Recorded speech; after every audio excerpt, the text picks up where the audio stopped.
begin. Welcome, everyone. My name is Alicja Bochenek Schultz, and I'm the clinical intern here at the Catholic Charities Laws Program. Thank you for being here. Welcome. And I just wanted to thank Dr. Debbie Major, for just being a wonderful guide for me in this journey here at the Laws Program, and for helping me here navigating this presentation, my very first one. Tonight, we will discuss mindful grieving and ways to understand and cope with grief. We will do a lot of reflecting. We will do several short meditation practices and go over several grief perspectives. I believe that suffering is an inevitable part of life, and through suffering comes learning about ourselves, about the world.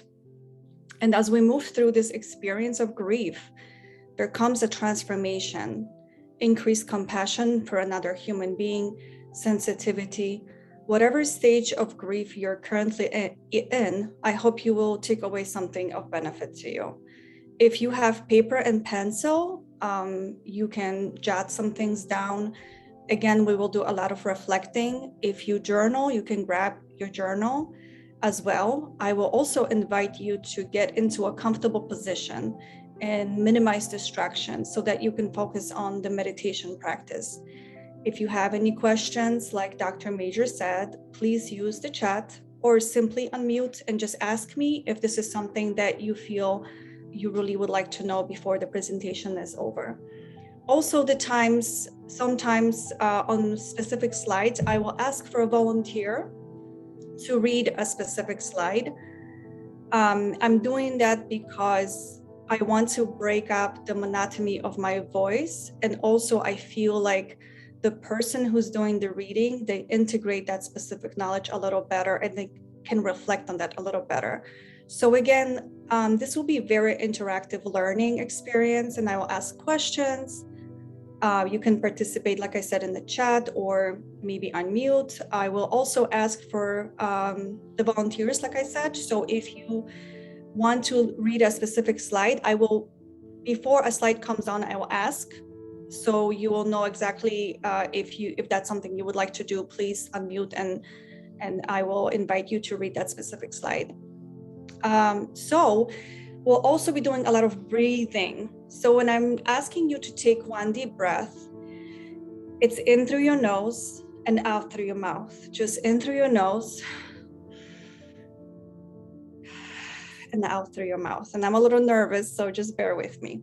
So I feel like it's important that we get this out of the way, that I am not a loss survivor. And doing this presentation, I really tried to walk in your shoes. And it was very difficult to put myself in that position. So I've tried very hard. If I lost someone I love to suicide, this is what I would feel. When I really reflected on that, I feel like this is something I would struggle with. Shock, question why, anger, guilt, blame. I would blame myself and I would blame God because I'm religious and I think I would have a problem with God, taking away my loved one in such a way. I would feel despair and isolation. And this slide is representative of how I would feel. And again, I'm just imagining it. I'm not going through it like you are. So I would feel like I'm underneath the surface of the water and I'm drowning. So I wonder, what is your expression of grief? What kind of metaphor would you use to express your grief? Would it be something like this slide, drowning, sinking into darkness, going through those difficult emotions? You can write it down, name it, reflect on it. And what is it about that specific expression of grief that speaks to you? Also, when you look at those emotions that I put, guilt, anger, blame, despair, isolation, if I would ask you, which one of those expressions or those emotions is the most difficult for you? Which one you're struggling with the most right now? Is it guilt? Is it anger? And what is it about that specific emotion that you feel makes it difficult? So again, a lot of reflecting from the get-go. I'm asking a lot of questions, and I'm kind of forcing you to face it a little bit, to kind of interact with me. So I see somebody put something in the chat. Dr. Major, would you please read it for me? Yes. So Christine wrote, pain that resides deep into my bones. It feels heavy, like carrying rocks. Thank you. And that is a metaphor. That is what I was asking for. So it's almost like you're carrying rocks and you feel like this overbearing pain. It's like literally feel it in your body as a weight on you, like overcoming you. So again, we're going to keep reflecting on this. And I invite you to, again, use the chat, write in your journal, write on a piece of paper. We're doing this for a reason. We're trying to name the grief. We're trying to name difficult emotions. And at any point, if anything becomes difficult, I want you to just start breathing and focus on my voice so that you can ground yourself a little bit. Okay, I'm taking breaths as well. So Sigmund Freud was an Austrian neurologist and father of psychoanalysis. I'm sure you've heard of him before. This is what he said about grief. And if I could have a volunteer to read the quote from Sigmund Freud.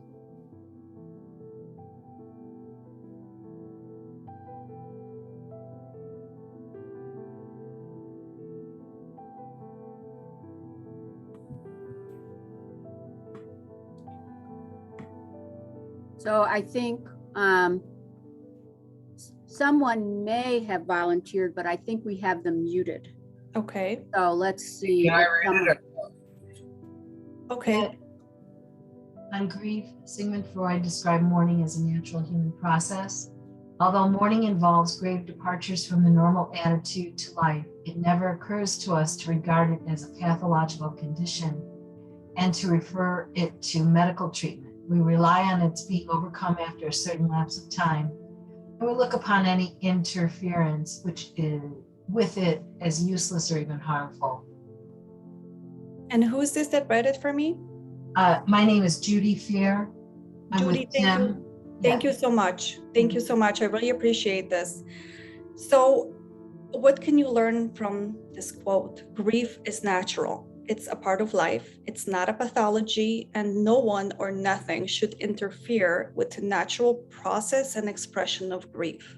So when people say to you, oh, it's been 2 months, you should be over it, no one or nothing should interfere with the expression of grief. It's natural. It's a natural human process. It's going to take however long it will take.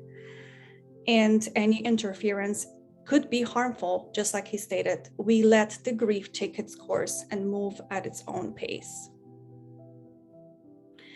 Mindfulness. So what is mindfulness? It's basically, according to Oxford Dictionary, it's the quality or state of being conscious or aware of something, a mental state achieved by focusing one's awareness on the present moment.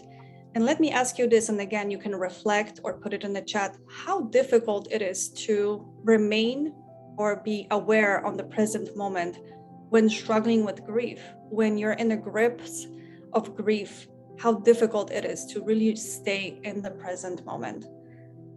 I imagine it's very difficult. So we will try and practice the awareness of the here and now through mindfulness. Mindfulness is a form of meditation. It's a practice that aims to cultivate an accepting awareness of the present moment. That means that you're accepting, not avoiding, accepting without judging in the present moment. You're not being pulled to the past. You're just grounding yourself in the present moment. Mindfulness is based in Buddhist tradition, but is not affiliated with any religion. And you also don't have to do yoga to practice mindfulness. Mindfulness, again, helps with being more present and fully involved in our lives instead of allowing our minds to wander. Now, there's nothing wrong with letting your mind wander when you are consciously choosing to do so. However, when you're on autopilot and your mind is going 100 miles per hour, your wandering mind will be pulled again to the past, and that can intensify the pain, the memories. So that's why we're trying to anchor our attention in the present moment.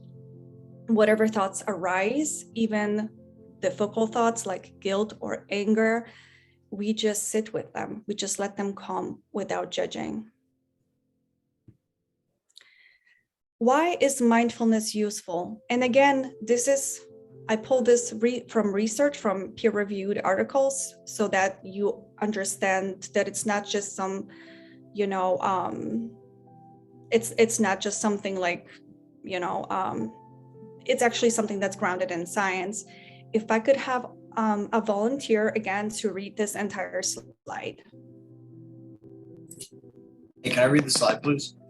Sure. Why is mindfulness useful?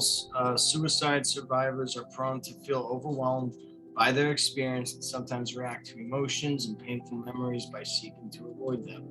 An important factor necessary to recovery after bereavement from suicide is to reach a level of acceptance of the loss. While an individual cannot change the outcome, he or she can change his or her perception and experience of the event. What is your name, sir? My name is Nick. Thank you so much, Nick, for reading this. I really appreciate this. So there are a couple of things on this slide that I would like you to focus on. First is avoiding. Suicide survivors are so overwhelmed that they avoid. Let me ask you this. Is avoiding good in grief? Is avoiding good? If so, will avoiding intensify or lessen the pain? And if it will lessen the pain, then for how long? How long can you avoid it? What we're trying to do here is use mindfulness to stay present, not avoid, to let those emotions in, almost like invite them. Second thing in this slide that I want to turn your attention to is acceptance of the loss. It's very difficult, I imagine, to accept the loss that you're going through. And then the last thing, we cannot change the outcome, but we can change perception and experience of the event. And that's what mindfulness does. This slide is about benefits of mindfulness. So basically, again, I took it from a peer-reviewed research study: reduced stress, reduced anxiety, reduced depression, increased longevity, better physical health, improved immunity, reduced pain, improved relationships, and greater well-being. That's pretty much everything. That's a lot of benefits of such a simple mental exercise that we're actually going to do here a couple of times in this presentation. This is such an important paragraph, the next one, that I would like a loss survivor to read it for me, please. A volunteer to start from that second paragraph that says mindfulness will not make your grief disappear. Could somebody, a loss survivor, read it for everyone in here tonight?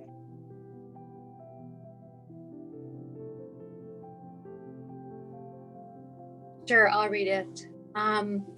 Mindfulness will not make your grief disappear, but it will provide a space for tenderly holding and intimately knowing pain. In this way, mindfulness helps to accept grief by allowing to focus attention on what is felt at a given moment. Tish? Mm-hmm. Thank you so much. I miss you. You too. Yes. This is what mindfulness is. It's not going to make the grief disappear. I don't think there's anything in this world that would make the grief disappear. But yes, it will provide that space to hold it in the present moment, to focus the attention on what is felt at any given moment.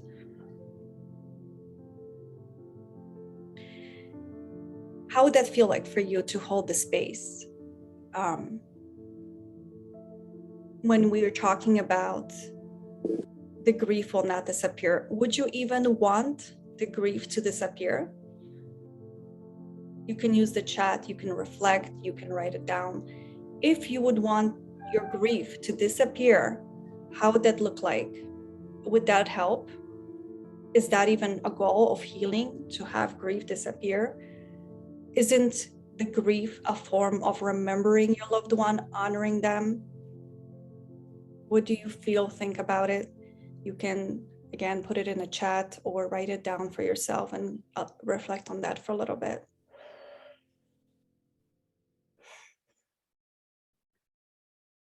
Do you want comments from the chat? Sure. So we have a couple of, we have a question and a comment. It says, does that mean that the loved one is gone as well? And the other comment is, it says, yes, if we could just have the happy memories, that would be wonderful. Yeah. But it's everything, isn't it? It's not just happy memories, because life is everything. It's pain and it's love and it's grief and it's loss. It's everything all at once. And I feel that it's necessary to go through every single feeling and every single emotion, because that's what makes us human. And I don't understand the first comment about is that It was maybe probably it their was loved probably one. in response to a question that you raised, I think. Okay. About grief disappearing? Yes. So Yes. obviously the answer to that question, it was like a very reflective question, is no, you wouldn't want your grief to disappear, because it is remembrance of your loved one. So your loved one will never be erased from your heart and from your memory. And what is that called? The fact that they're not going to be erased. It is grief. It is that suffering. And I'm just inviting you to see a whole different concept of grief that will become a little more understandable, hopefully, as we move forward.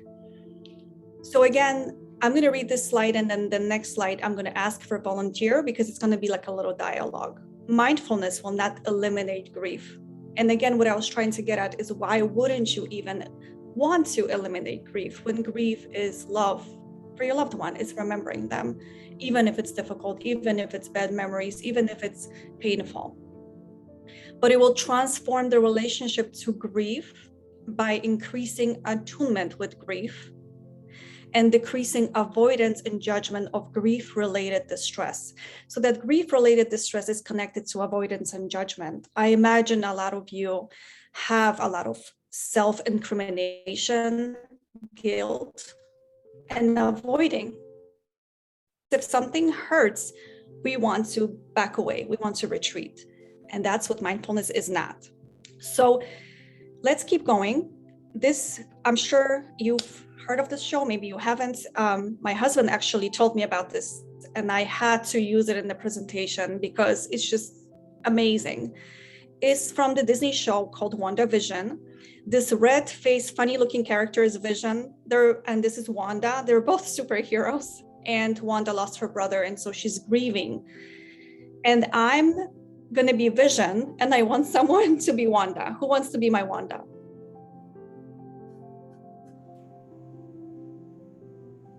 I can help out. I can. Oh, Go okay. ahead. Your name is Wanda for now, okay? Okay. Okay, so please read that Wanda character dialogue for me, please. It's just like this wave washing over me again and again. It knocks me down, and when I try to stand up, it just comes for me again and again. And I can't. It's going to drown me. No, Wanda. How do you know? Because it can be all sorrow, can it? I've never experienced loss because I've never had a loved one to lose. What is grief if not love persevering? I want to cry, honestly, but what is grief if not love persevering? I know it hurts, but that's love. Grief is love. Ma'am, what was your true name? Because I know it's not Wanda. Oh, it's Beth. Thank you so much, Beth. You've been great. You deserve an Oscar. Thank you so much. Look at this slide. Look at that expression. Look at that statement. But what is grief if not love persevering? And just reflect on it for a moment, what it means to you. How do you position yourself to that statement?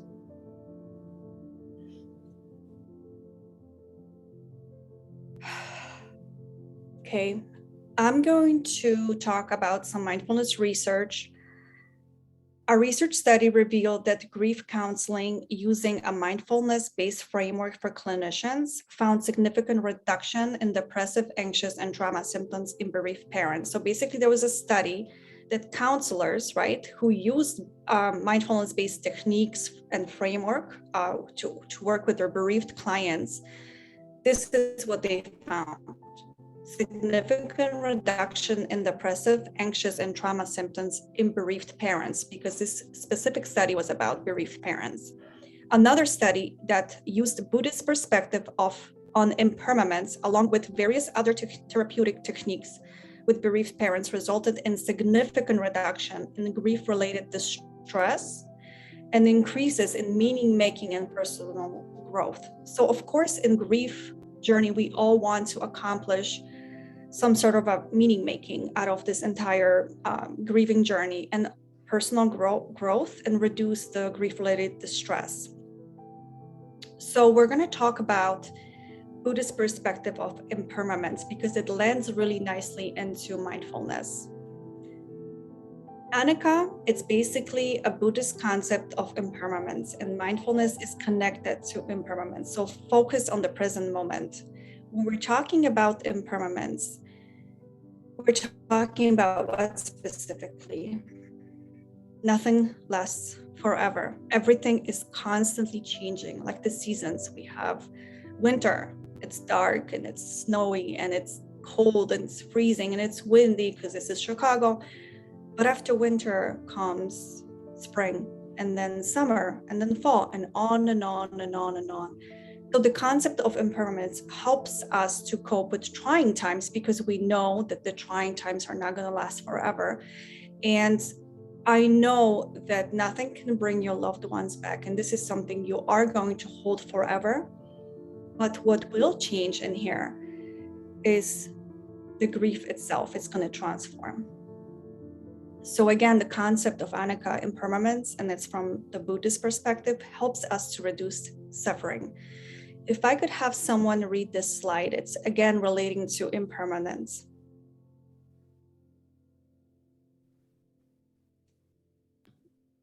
I can do that if you'd like. Of course. No man ever steps in the same river twice, for it is not the same river, and he is not the same man. If you journal, that's something to really journal, to really put that in your diary. No man ever steps in the same river twice, for it is not the same river, and he is not the same man. What does that mean to you? What does that mean? You step in the river in the morning. You come back in the afternoon and you step in the same river. That's not the same river. It's flowing, it's changing, it's always moving, like the world. You're not even the same man. You're different in the morning, you're different in the afternoon. Basically, it's again about impermanence. So again, reflect for a minute on that. Nothing can and will last forever. Even this deep pain that you now experience, it will lessen, it will be transformed. Remember, in group, a lot of times we talk about, other clinicians talk about carrying a backpack, right? And as you go and do this emotional, heavy work of grief, that backpack gets lighter. So this is what we're talking about. It will lessen, it will be transformed. There is space for everything in your mind. Look at this ocean, look at the waves. There is space for the pain. There is a designated special place for your loved one in your heart, and it comes with pain. But there is always so much more to you. An entire ocean of feelings, of emotions, of everything that you have to offer, of everything in your life that you have gone through and that you still have to go through. So those waves, they come and they go. We are allowing emotions to simply be there in our mind, in our body, because every emotion is felt in the body without, again, analyzing. Don't analyze it, and without judging, There is no judgment, and without avoiding, just like the ocean, just let it come. Carl Gustav Jung, he was a Swiss psychiatrist and psychoanalyst. And if you think, what is she talking about? How does this relate to mindfulness? I will explain it. I must also have a dark side if I am to be whole. I must also have a dark side if I am to be whole. Don't be afraid of the negative emotions. You are human. So this quote speaks to the dark side of grief, the guilt, the shame, the anger. We are all human. We all experience moments of despair and shame. And I just want you to remember that you are human. Be patient with yourself. Be kind to yourself and forgive yourself. There is so much more to you. Being whole is exactly as this quote says, having everything within us, the good side and the dark side. That is wholeness.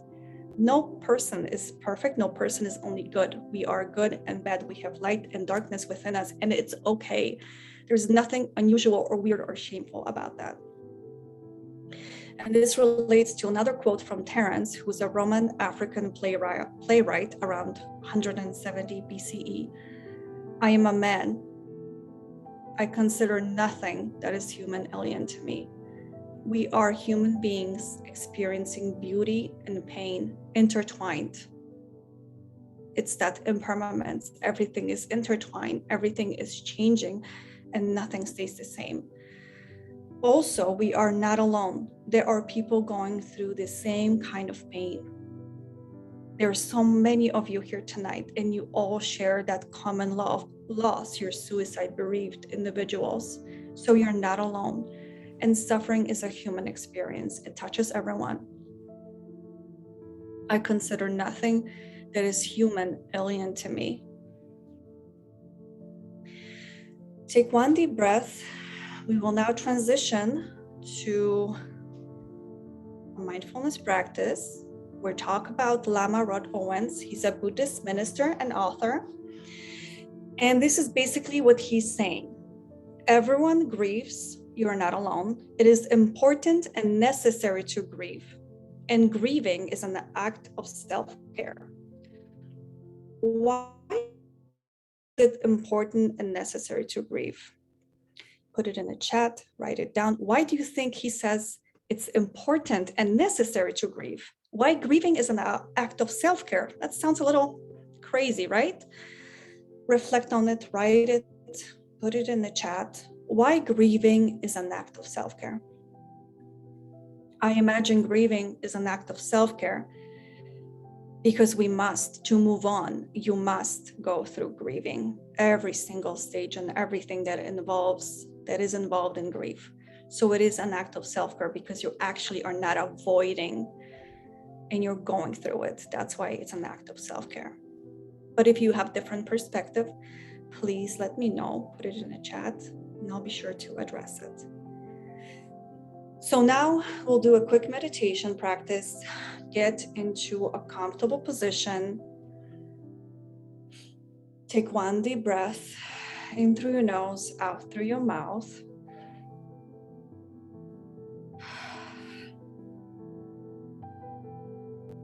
Close your eyes if you feel comfortable. And let's reflect on grief. What does grief mean to you? If you feel resistance or discomfort, just explore it. When I just asked this question, what came up to you? What came up? What kind of thoughts? What kind of emotions? Did you feel anything in your body? Maybe confusion? Grief, everybody knows what that is. Everybody's using that term, but what does that mean to you?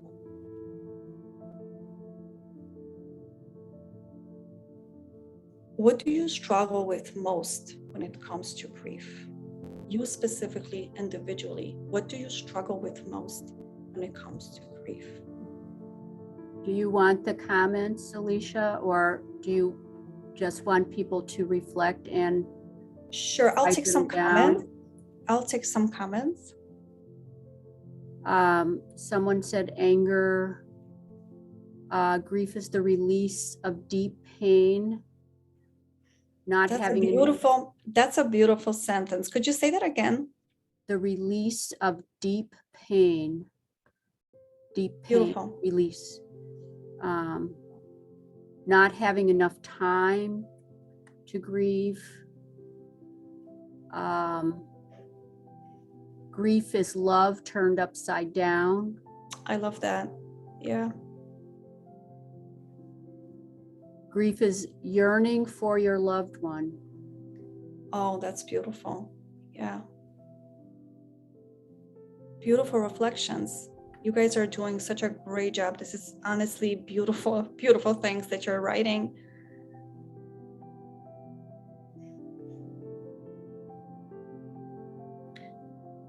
Okay, so keep reflecting. What does grief mean to you?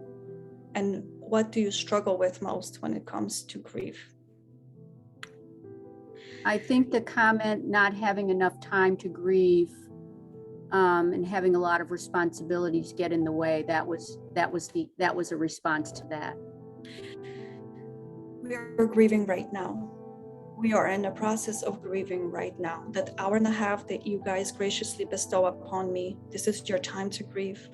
And you're surrounded by your friends, by people who are in the same shoes that you are. So this is your time to grieve.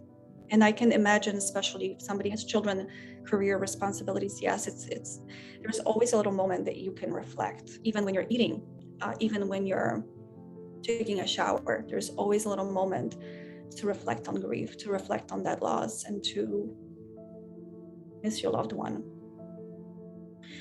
So we're still in this process of mindful meditation, even though it's interrupted by reading the chat, that's fine. We're still reflecting. Take a deep breath and repeat after me, silently or in your mind.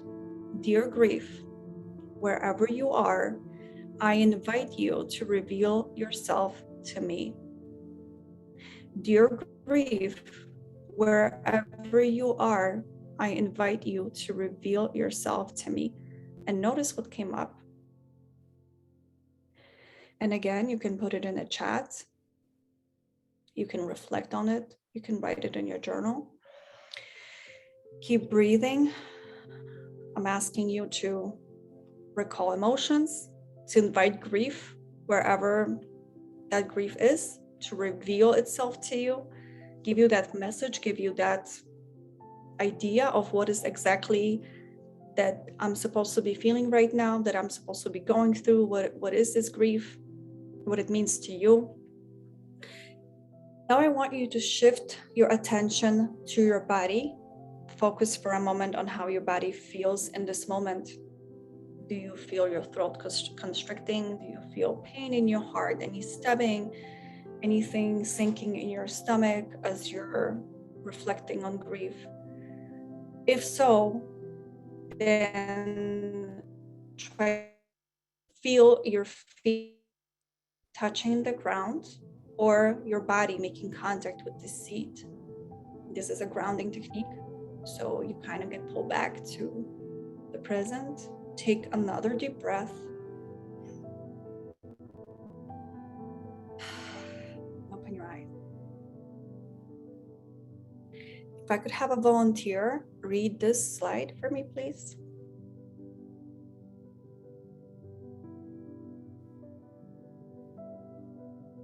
I can read it. Please. Rather than shutting down, mindfulness is inviting us to face the immensity of suffering, including this shutting down on purpose.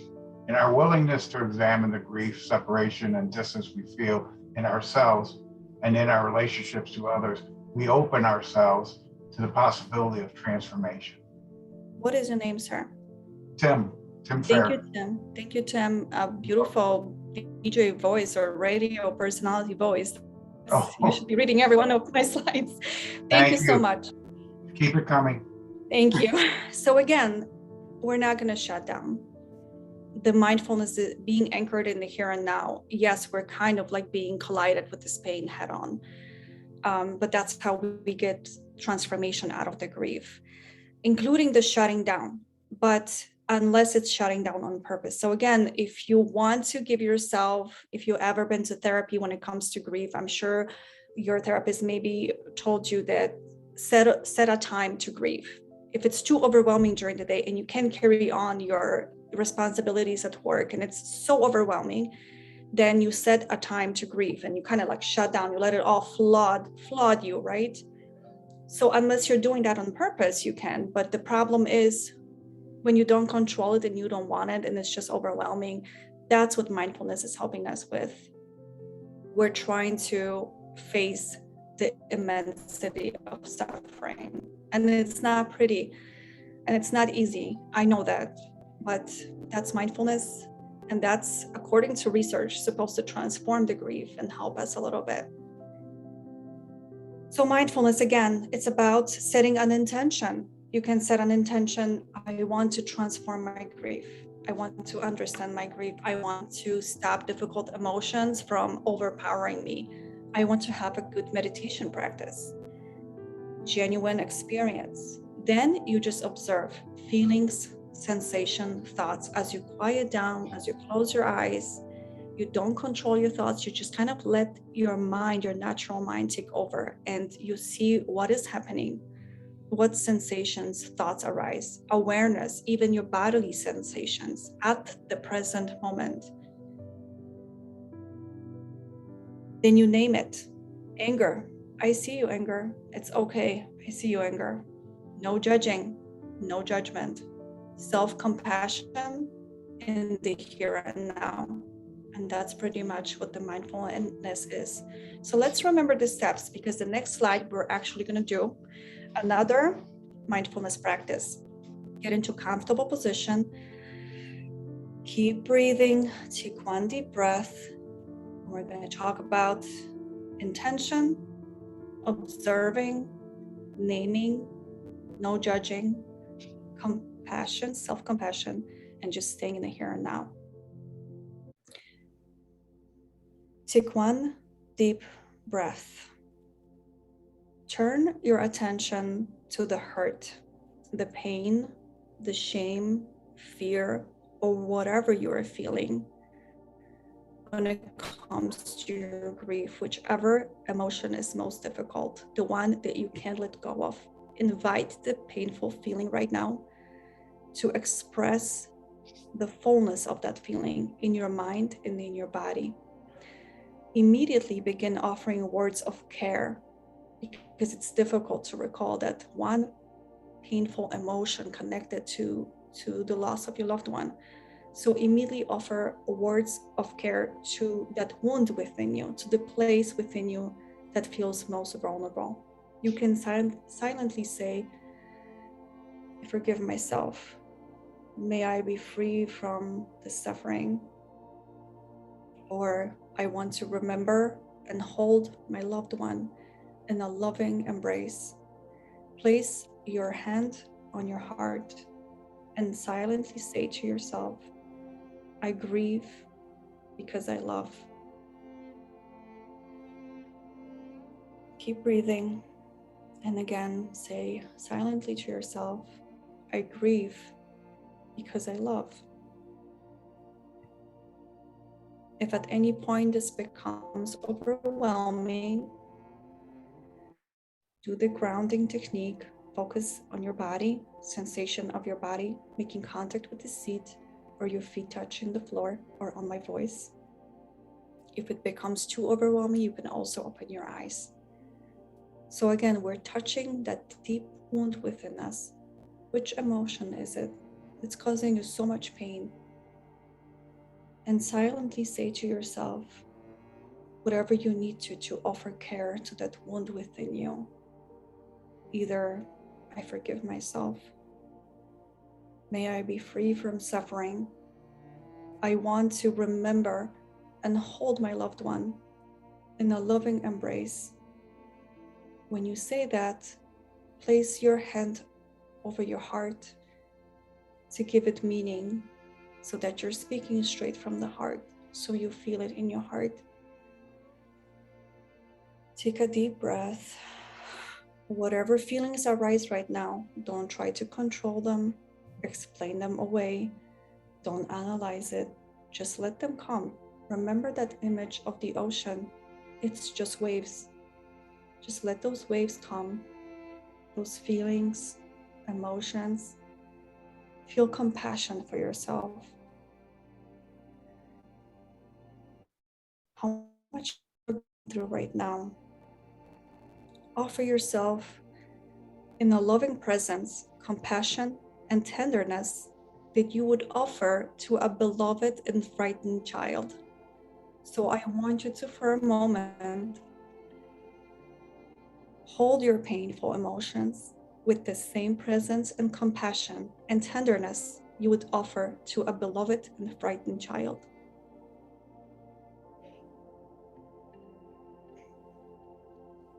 Take a deep breath. What's coming up? How does it feel in your body?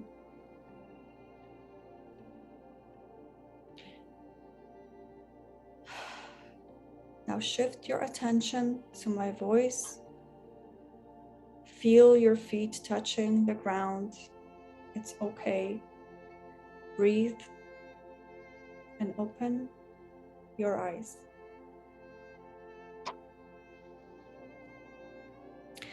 How is that for you guys? Was it really difficult? Was it easy? How did that feel for you? You can again use the chat option.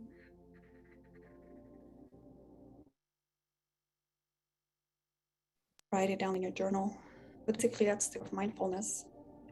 Acceptance of feelings, emotions in the present moment.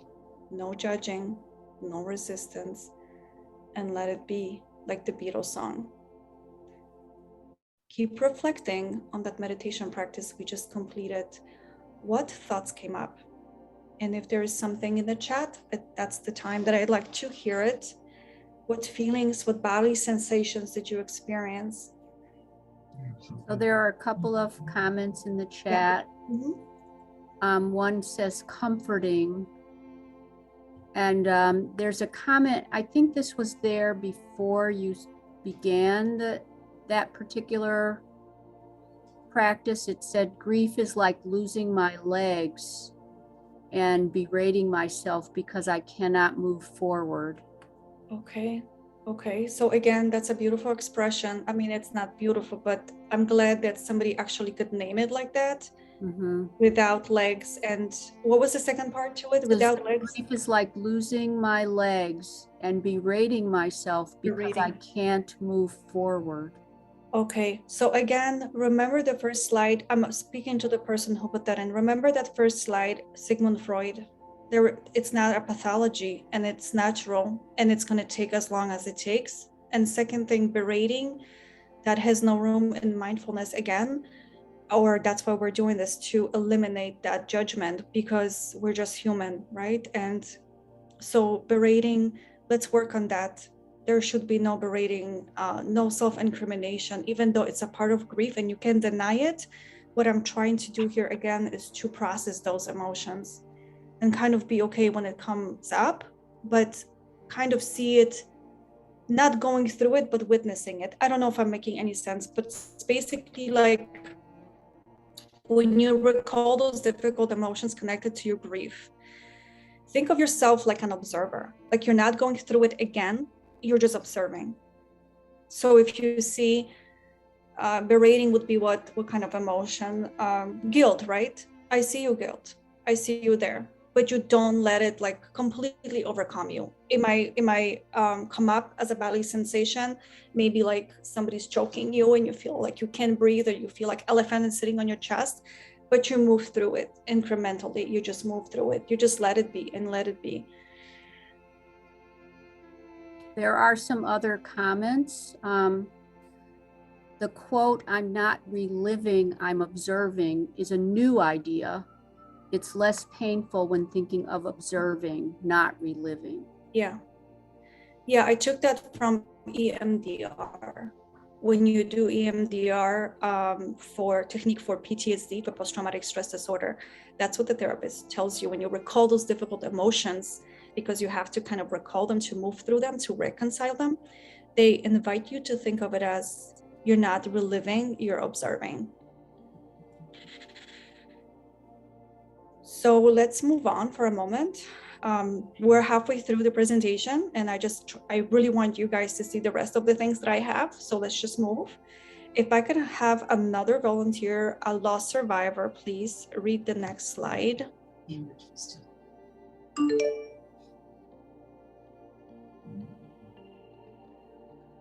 I could read. Please. For in grief, nothing stays put. One keeps on emerging from a phase, but it always recurs. Round and round, everything repeats. Am I going in circles, or dare I hope I am on a spiral? But if a spiral, am I going up or down it? C.S. Lewis, A Grief Observed. Is this Jessica? Yes. Okay, I see your name. Thank you so much, Jessica. I appreciate that. So C.S. Lewis, he lost his wife, I believe, to cancer. And this is what he said: nothing in grief stays put. And the symbol, it's very representative of what you are going through as loss survivors. It's on and on and on, and it recurs and comes back like those waves in the ocean. That symbol represents motion. And without getting super technical here and confusing, because it's kind of a difficult concept even for me to understand in the beginning, mind without mind, it's motion. It's from Japanese. In Zen philosophy, motion represents a state of mind free from attachments. It is a state of openness to everything without fixating on it. So without analyzing, without trying to retain it. So how does that work with grief, this concept, this image, as you can see, round and round motion? The idea is not to hold on to or be fixated on any specific emotion in grief, to kind of stay in that state of water, like this waves, just let it come and let it go. Instead, the mind is in the state of flowing, again, like water. So motion is basically mind like water. And that's the symbol representing motion. So as a grieving person, do you tend to distort reality and distort your role in your loved one's life and their decision to leave this world? Is there any distorting? And what do you say to yourself? What kind of messages do you say to yourself when you think about your role? So you can, again, put it in the chat or reflect. But the mind like water, I'm sure some of you will know that this concept actually came also from Bruce Lee, who's like my favorite person. And I just want to show you this video.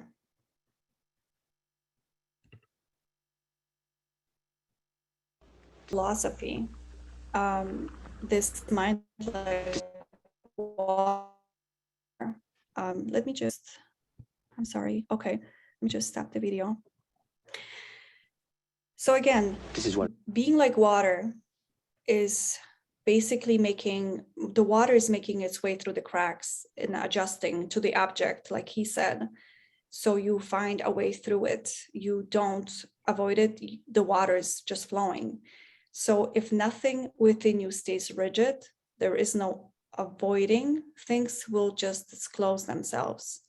In grief, we can get stuck on a strong emotion like guilt or anger, or a specific phase of grieving, maybe denial, avoidance. So being like water again allows us to be in a state of flow, not stagnant, and eventually healing will come about. So how does that relate to grief again?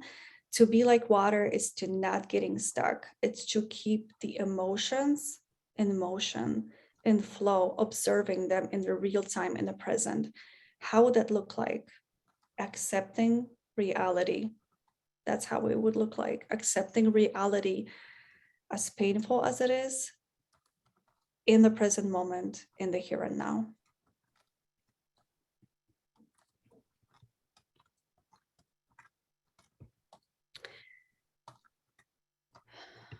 What happened to my slides?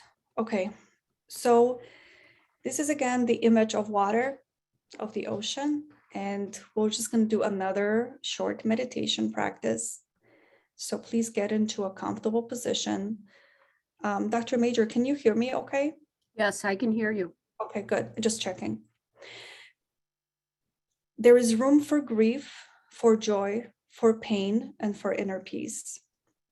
Lucy Hone, an author of Resilient Grieving, I truly recommend that book. She stated, experiencing pain is just part of living, a symptom of the love we have for those we have lost. Take one deep breath in through your nose, out through your mouth. Close your eyes if you feel comfortable to do so.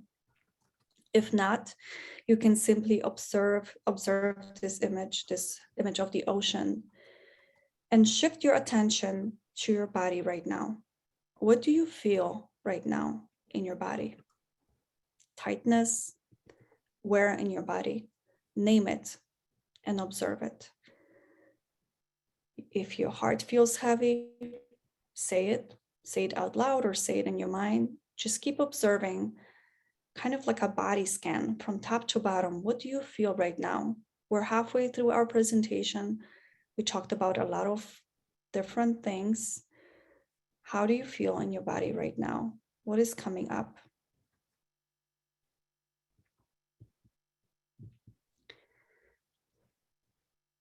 Keep breathing.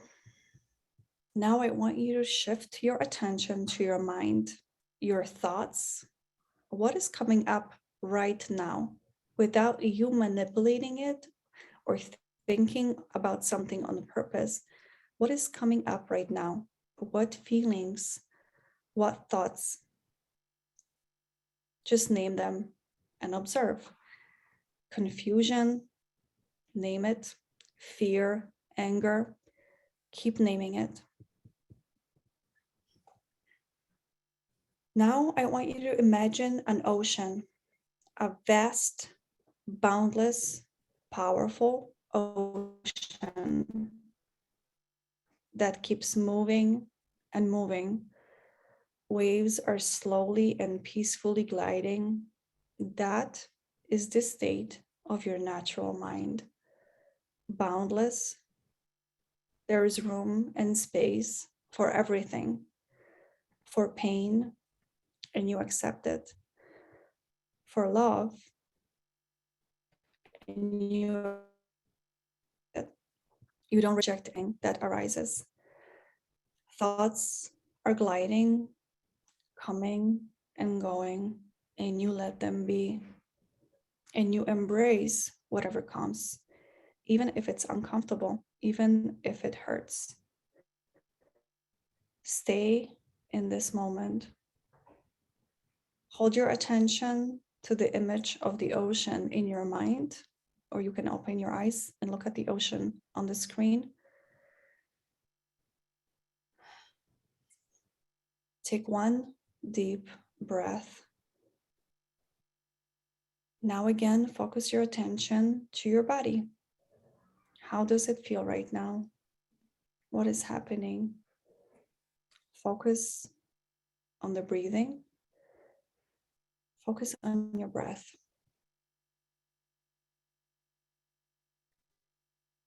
On my voice.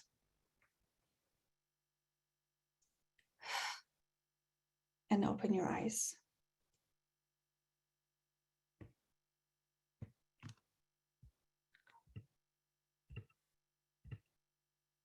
So, what came up during this meditation practice? Did you struggle with anything? Was this specific practice of benefit to you?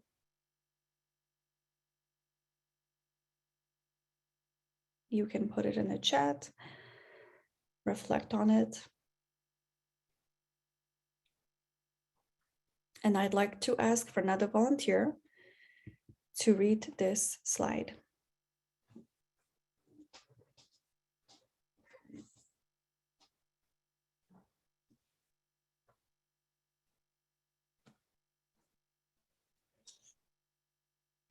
I can read again for you. Please.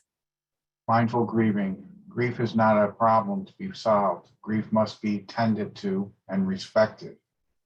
Mindfulness is all about being with whatever comes up, good or bad. For that reason, it is a perfect companion for healthy grieving. Thank you so much, Tim. So Megan Devine, you can check her online. She's a psychotherapist and grief advocate. She has a website and she has a lot of wonderful resources on her website. She wrote a book also. Healthy grieving is mindful grieving and tending to and respecting your grief. You are tending to your grief right now by being here and doing this work with me. And so thank you for that. I know it's not easy. We will now transition to the rain practice with Tara Brach. She is, again, a wonderful meditation teacher. She has plenty of resources on her website. She has a podcast. She wrote the book called Radical Acceptance. She came up with rain practice. It's basically a practice that helps in bringing mindfulness and self-compassion to difficult emotions. And RAIN stands for recognize, allow, investigate, and nurture. So we'll go over each one of those in this acronym, and then we'll, I believe, do another short meditation practice. So recognize what is happening right now in your body, in your mind, just like what we're doing in a meditation. Allow. That's very hard because we want to reject. If it's something hurts, we want to immediately reject. Allow it. And the experience to be there just as it is. Don't make it pretty. Don't try to make it better. Just allow it. Just allow it. Investigate. Where is this coming from? What's at the core of this? Investigate with interest and care. And nurture yourself with self-compassion. Again, no judgment, self-compassion. So when difficult feelings arise, you can move through the steps of RAIN while practicing mindful meditation. Either one of those, recognize, allow, investigate, and nurture, could be a standalone meditation. So you can just focus on recognizing. Have a meditation where you sit down, close your eyes, breathe, and just simply focus on what is happening or recognizing. So it's either used in succession, recognize, allow, investigate, or nurture, or you can just use for meditation, for mindful meditation, each one of those. Recognize. So basically it's about acknowledging the thoughts, feelings, behaviors that are affecting you. This can be done with a simple mental whisper, noting what you are most aware of in the here and now. So again, like we did before, right? We name the emotions. We name it anger. I see you, anger. You're here. You're here, shame. You're here, guilt. Allowing.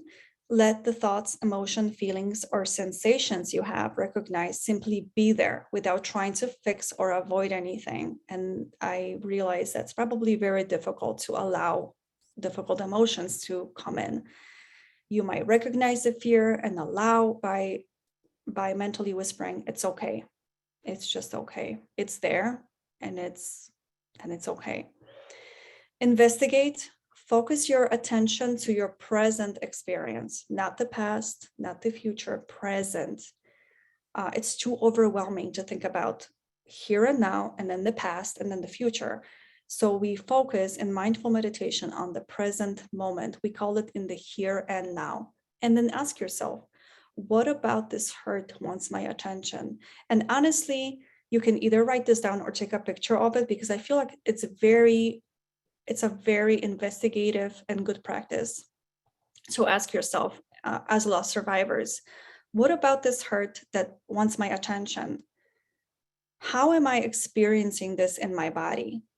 You have to have connection to your body. You have to be aware of what's happening in your body. So how do you carry that? Where do you carry that? In your stomach, in your heart, in your as a headache, as like this one person said, like the legs are just gone, cut off. What am I believing? Again, am I distorting or am I believing in something?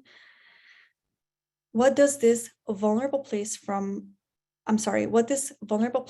want from me? This is probably the most important question. So wherever that most pain, vulnerability resides, what does it want from me? What does it need? And nurturing self-compassion arises when you recognize you are suffering. Have compassion for yourself. You are suffering. The wound you carry, does it need a message of reassurance, of forgiveness, of love?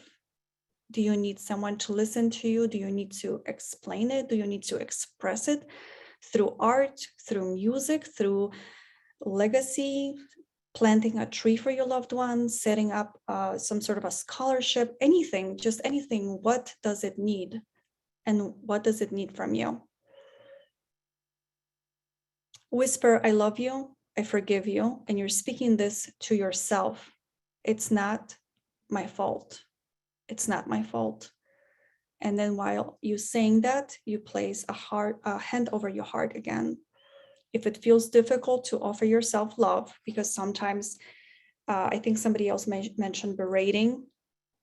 If it feels difficult to offer yourself the love, recall a loving being, spiritual figure, family member, friend, or pet, and imagine that being's love flowing into you.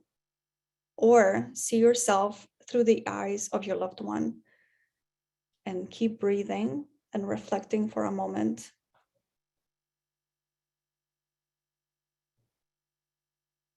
It's not my fault.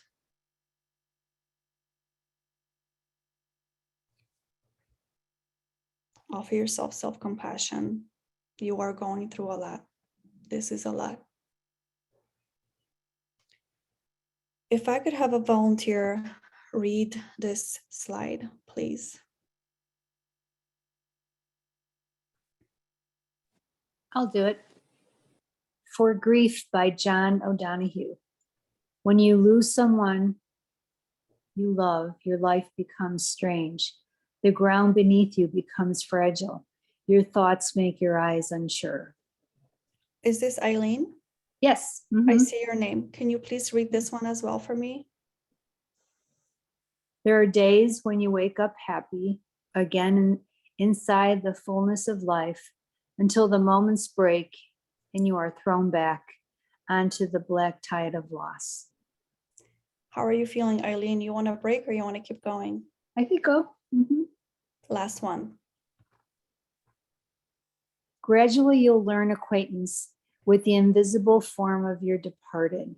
And when the work of grief is done, the wound of loss will heal, and you will have learned to wean your eyes from the gap in the air and to be able to enter the hearth in your soul where your loved one has awaited your return all the time. Thank you so much, Eileen. Thank you. This is wonderful. Your program is wonderful. I just want to say. Thank you so much. Thank you. I want you to reflect on this for a moment because we're about to transition big time, okay? So where your loved one, and if you don't have chills when you're reading this, then I don't know what. When your loved one has awaited your return all the time. Whew, okay. Okay. Let's talk about grief perspectives here. Again, everything connects to mindfulness. I'm trying to offer you a different perspective on grief because when we think of grief, we think of something negative. And I don't know how we are on time, but let's keep going, okay? I don't have a lot of slides left. Literally, I have 8 slides, guys. We can do this. So this is Andrew Garfield. He's an English and American actor. He starred in movies like The Amazing Spider-Man, and he lost his mom, Lynn, to pancreatic cancer in 2019. I'm going to show you a little clip of his interview, and it's about grief. And I want you to please listen and feel and stay present and look even at his demeanor and the way he is connected to the here and now, the way he's connected to this grief, and how much does it cost him physically to say those things that he's going to say.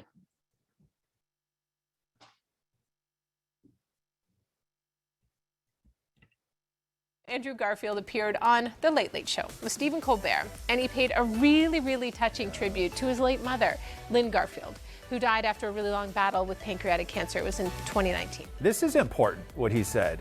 It really is. And his new movie, Tick, Tick, Boom, Andrew plays the role of Rent creator Jonathan Larson, who died of a sudden illness at 35. Andrew's older brother and his dad watched from the audience, and he shared how the loss of his mom impacted his performance and actually helped him process that grief. Take a look. Andrew Garfield. Okay, so I hope you were listening and observing how he carried himself. Obviously, this caused him a lot of pain to talk about it. He was very emotional. But can somebody read this for me? I would prefer a loss survivor read this again.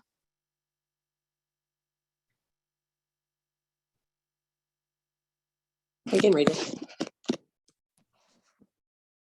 Andrew Garfield. Grief will remain with us until we pass because we never get enough time with each other. I hope this grief stays with me because it's all the unexpressed love that I didn't get to tell her. Grief is unexpressed love. Thank you so much. Is this Karen? Yes. Thank you so much, Karen. I want you to take a picture of the slide, write it down, everyone, because I'm pretty sure Andrew Garfield had a lot of therapy to come up with this. This is not something that you just come up with on your own, I feel, when you're going through a loss. Grief is unexpressed love. You're grieving and hurting because you loved. And he said, I hope this grief stays with me. He's not trying to heal from it. He's not trying to move on from it or forget it. He hopes this grief stays with him because it's the unexpressed love. We're almost done. We have last slide, which will be meditation by the great Tara Brach herself. I could not do it better than her, so I'm just going to have her do it. And then literally we just have a slide about take a deep breath, and I have some resources for you. But we're pretty much done. So if you want to post some questions, please do. I hope we have time to read them as well. Please go through this presentation. What she's saying is very, very special. I'd like to spend a little bit of time now looking more closely at grieving the loss of a loved one. And I mentioned self-judgment as one of the ways we hold back from full grieving, where the mind fixates on what's wrong with us and what we regret, how we didn't show up for the person, how we acted hurtfully when they were alive, maybe, the unfinished aspects of that relationship. Well, I saw this in a powerful way with a woman who came to me after her high school daughter had committed suicide. Daughter was bipolar, a really bright, creative spirit.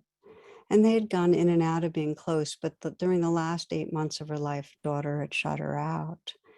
And this woman was suffering with horrific self-recrimination, that sense of I failed her. So we explored it together. We used RAIN to explore it. And the beginning of RAIN was her self-blame, recognizing it, letting it be there for the moment. And for those that aren't familiar, RAIN is the acronym for recognize, allow, investigate, and nurture. And it's a way of bringing mindfulness and compassion to what's there. So she recognized and allowed the self-blame. And then when she started investigating, she contacted those feelings of catastrophic failure, that belief that she had failed. And just, the way she put it, just when she was most hurting and vulnerable, I didn't catch the signals.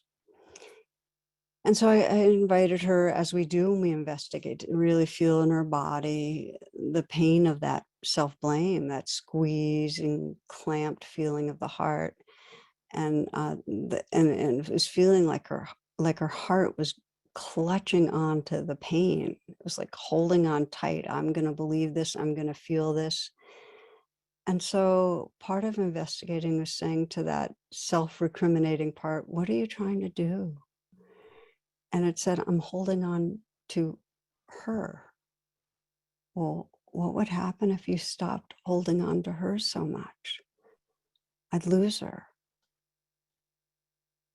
So what she was finding was the part of her, that self-recrimination part, was trying to hold on to her daughter who she loved. It was a misguided part. And so I asked that part, well, what do you need? What would help you to relax, to open that clenched fist? I'd need to trust I did all I could, that I loved her. Then I said, what would if you look through your daughter's eyes, how would she see it? And what would she want for you? And without skipping a beat, she'd say, forgive yourself. I know your love. She knew my love. So she just had to take that in. Just take that in. That forgiveness, that she loved her daughter. And that's what opened up the weeping that was really a pure kind of grieving, that self-recrimination had kept her from. Many, many long minutes of just sitting there with the pure grief of the reality that her daughter in form was not with her. And the nurturing was just to hold that grieving, just to be with that grieving with compassion, just to let it happen. And in some time, she described a sense of that she was grieving what she loved, and then she just felt like she was dissolving into just loving her daughter, just loving, loving, loving. And after the rain is when we sit and just experience what's here. And it was during that time that she just felt merged with her daughter's spirit, that she was no longer a flawed or grieving mother. It was just that field of loving. And I want to say that, of course, over the weeks and months that followed, there were many arisings of thoughts of self-blame, and they had less and less hold. There was more, increasingly, that pure grieving, because she had a pathway to move from self-blame to grieving, and then to the gift of grief, which is realizing that timeless love that's embedded in the grieving, the place where she and her daughter were not separate.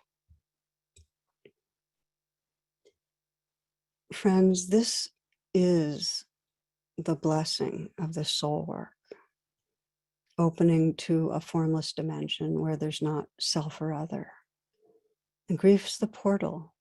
It's the portal into a continuous field of loving. And it's accessible. It becomes accessible when there's an acceptance of loss, when grieving has released the holding to a temporary form. There's a poem I read as often as I have, as is appropriate, from John O'Donohue, that I think really speaks to being an apprentice to sorrow. So I'm going to stop her right now because that's exactly the poem that we read earlier. So I'm going to leave you with this. Words from Brach. Please take one deep breath. This was a lot. Be kind to yourself, and thank you for your attention. Those are the mindfulness meditation resources. Calm app is really great. It is pricey. It's almost $70 a year. But Tara Brach and Lama Rod Owens, they have their meditations there. Tara Brach, you just saw her. She's on YouTube. She has a podcast. Megan Devine, she wrote a book and she has a website. And there's another website, whatsyourgrief.com. Those are my references. And then I can leave it on the mindfulness meditation resources. I have no idea how we are on time. I totally lost myself. Dr. Major, how are we doing? So you still have 10 minutes. Yes. A couple of people are interested in where you got the footage of the waves. They found the waves very calming, and they wanted to know how they could find that. I Googled moving ocean and or a GIF of the ocean, moving ocean, and I literally just, it popped out, and I just, copied and pasted onto my presentation. So it's just like a GIF GIF of moving ocean or something like that. I mean, I could go back and check. I don't know if I'll be able to find it, but I literally just Googled it, and then that's how I was able to find it. I'm sure if you Google it in that form, you will find that.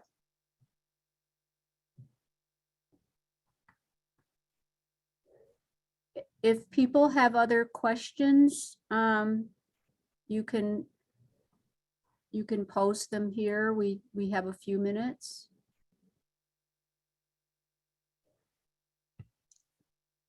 If I open the chat, will everybody see it? Well, they've been able to see the chat. Oh, If they've been, yeah, they've been able, I think everybody can see the chat. I'm pretty sure, yeah. So there's another question here about, people are saying thank you. Can you see the chat? yes, I can see it now. Oh, okay, then I don't need to. Yeah. Um, Somebody read that poem, Laurel, at her son's wake. It's a beautiful poem.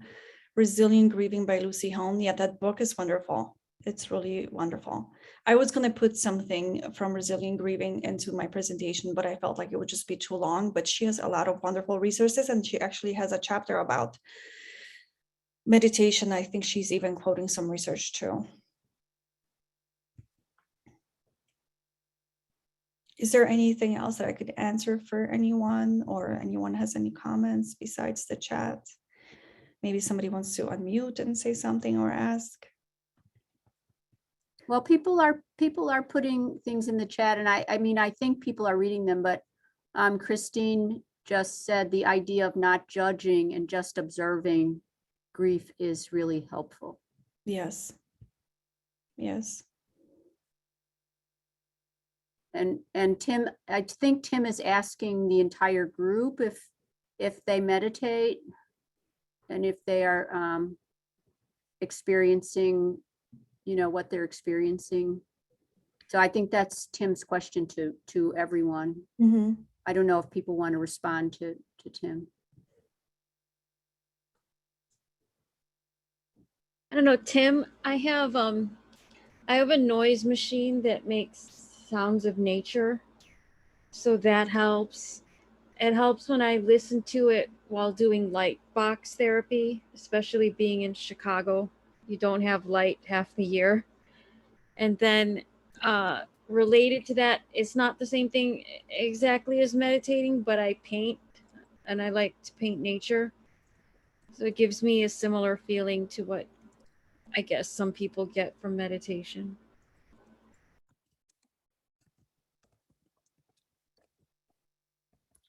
I see Lauren said something that she finds difficult to meditate since her son died. I can only imagine how hard it is to meditate when you overcome with pain. Lauren, maybe just try to honestly just notice what comes up. So not even meditating per se, like closing your eyes, breathing, but even during the day when the grief comes, when you're overcome, just kind of name it. Even just name it. Keep naming it, observing and naming, and kind of staying with it. I don't know if that would be helpful, but it's not even meditation that you have to like sit down and get into that entire groove. It's just basically like whatever emotions come, just naming it, because it's very powerful to naming the emotions, because again, you're bringing awareness that you see them, that you're experiencing them, and you name them. Somebody's meditating daily with a guide. He wrote a book, You Are Enough. His morning monologues and meditations are at 7:15 a.m. Okay. 10 minutes daily, somebody meditates. Yeah, it is basically feeling what you're feeling. Very simply put, meditation is about feeling what you are feeling. And those meditation, I don't know, Panache, Desai, morning meditations are free. That's good to know. Thank you for that resource, Paula.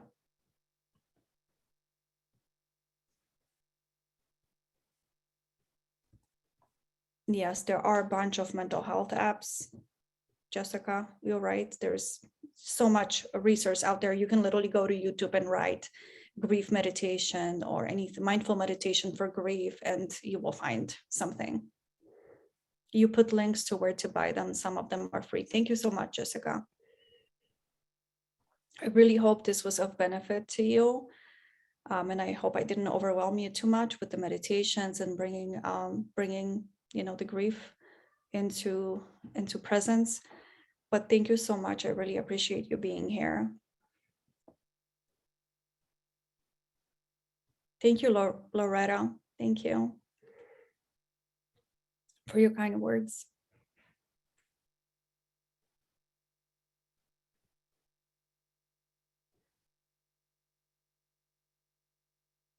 Thank you, Laura.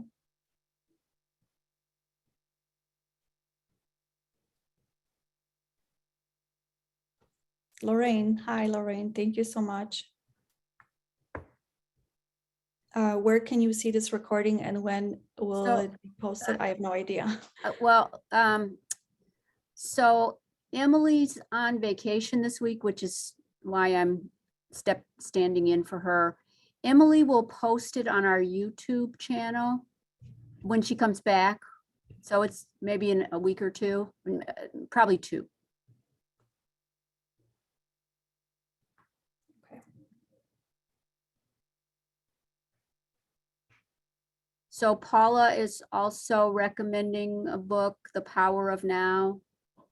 Oh, Eckhart Tolle. Yeah, he's amazing. He's amazing.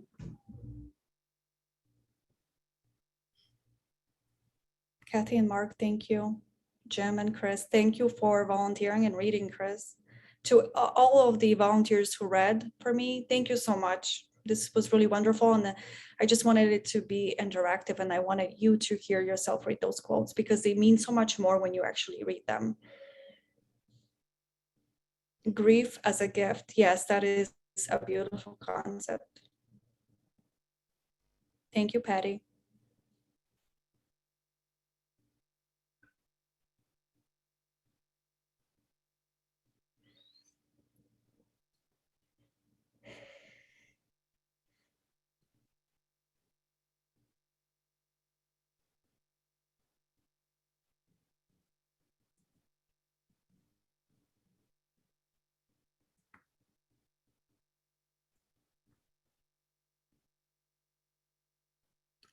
So it looks like the comments in the chat are slowing down. So we want to thank everyone for attending tonight. I mean, if you have more questions for Alicia, it would probably be possible to get the questions to her or comments to her.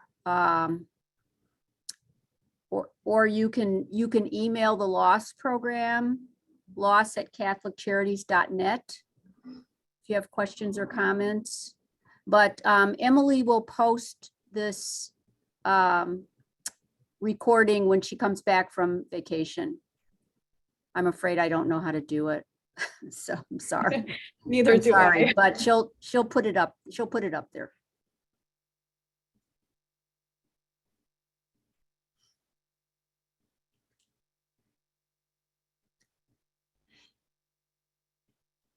Thank you, everyone. For I think we're going to say goodnight if there are. Oh, so Tim's asking about a follow-up.